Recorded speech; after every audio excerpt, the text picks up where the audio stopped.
નમસ્કાર, આપ જોઈ રહ્યા છો લખત ન્યૂઝ અપડેટ ચેનલ। તમામ સમાચાર અને અપડેટ મેળવવા માટે ચેનલને સબસ્ક્રાઇબ કરો અને બેલ આઇકન પર ક્લિક કરો જેથી તમામ સમાચાર અને અપડેટ તમને મળી રહે। મામલતદાર કચેરીના સભાખંડમાં આગામી લોકસભાની ચૂંટણી લઈને મધ્યાહન ભોજન યોજના, દીનદયાળ ગ્રાહક ભંડાર સહિતના સંચાલક મંડળની મિટિંગનું આયોજન કરવામાં આવ્યું। મતદાન દિવસના દિવસે અને આગળના દિવસે મતદાન મથકમાં ચૂંટણી સંદર્ભે રોકાયેલ કર્મચારીને સગવડતા સાચવવા અને સૂચના અને માર્ગદર્શન આપવામાં આવ્યું। આગામી તારીખ 7/5/2024ના રોજ લોકસભા સામાન્ય ચૂંટણી અંતર્ગત ગુજરાત રાજ્યમાં મતદાન થવાનું છે। સરકારના હવામાન વિભાગ દ્વારા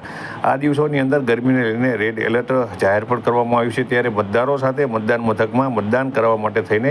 પ્રિસાઇડિંગ ઓફિસરથી લઈને મતદાન મથકની સલામતી રોકાયેલ પોલીસ સ્ટાફ, અર્ધલશ્કરી દળ સહિતના સ્ટાફની આગલા દિવસે સાંજના જમવાની, તેમને આરામ કરવાની સહિત બીજા દિવસે તેમના માટે ચા પાણી, જમવા સહિત પાણીની વ્યવસ્થા કરવા સાથે સિનિયર સિટીઝન, પુરુષ, મહિલા, સગર્ભા સ્ત્રી, નાના બાળક સહિતની માતા શાંતિથી મતદાન કરી શકે, તેઓ ગરમીનો ભોગ ન બને, ડિહાઇડ્રેશનનો ભોગ ન બને તે માટે થઈ મધ્યાહન ભોજન યોજનાના સંચાલક, રસોઈયા મદદનીશ, દીનદયાળ ગ્રાહક ભંડારના સંચાલકની મિટિંગનું આયોજન કરી લખતર મામલતદાર હર્ષવર્ધન પરમાર, નાયબ મામલતદાર પુરવઠા, નાયબ મામલતદાર મધ્યાહન ભોજન યોજના દ્વારા સૂચના અને માર્ગદર્શન આપવામાં આવ્યું હતું, જેથી કરી લોકશાહીનું પર્વ શાંતિ વગર કોઈ પણ મતદાર કર્મચારી સાથે સહિત કોઈ પણ વ્યક્તિને કોઈ પણ પ્રકારની તકલીફ ન થાય તે માટે થઈ સુરનગર જિલ્લા કલેક્ટર અને ચૂંટણી અધિકારી કેસી સંપત દ્વારા આપવામાં આવેલ માર્ગદર્શન મુજબ મિટિંગનું આયોજન કરવામાં આવ્યું હતું અને જે કર્મચારીઓ છે તેની સફળતા સાચવવા માટે થઈ અને ખાસ સૂચના આપવામાં આવી હતી। લોકશાહીનો પર્વ શાંતિપૂર્ણ, ક્ષતિપૂર્ણ અને નિષ્કલંક ઉજવાય તે જોવા ખાસ સૂચના આપવામાં આવી હતી। આજ રોજ લખતર તાલુકા કચેરી ખાતે મધ્યાહન ભોજન સંચાલક, રસોઈયા મદદનીશ તેમજ FPS સંચાલકશ્રીઓની મિટિંગ રાખવામાં આવેલ અને લોકશાહી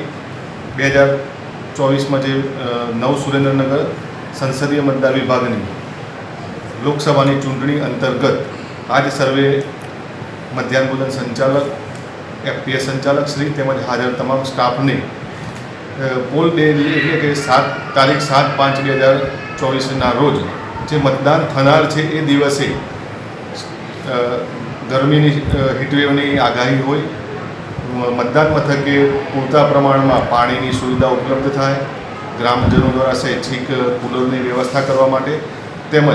એ લોકોને દિવ્યાંગ મતદારો, 80+ ઉપરના મતદારો તેમજ સગર્ભા મહિલાઓનું મતદાન માટે અગ્રતા આપવા માટે એ લોકોને સમજૂત કરવામાં આવ્યા। તેમજ આગળના દિવસે એટલે 6/5/2024ના રોજ એ આવનારા સ્ટાફને કોઈ સુવિધાઓની તકલીફ ન પડે, રાત્રે સૂવા માટે, જમવા માટે અને પાણીની વ્યવસ્થા પણ કરવામાં આવનાર છે અને એ લોકોને સમજૂત કરીને એ લોકોએ બાંયધરી આપી છે કે અમે આખો દિવસ મધ્યાહન ભોજન સંચાલકશ્રીઓ, તેડાગરશ્રીઓ, આંગણવાડી કાર્યકર, આશા વર્કરશ્રી તમામ હાજર રહી અને આ લોકોની મતદારોની સહાયતા માટે પણ ત્યાં રહેવાના છે અને એ માટેનું અમે આગોતરું આયોજન કરવામાં આવેલ છે।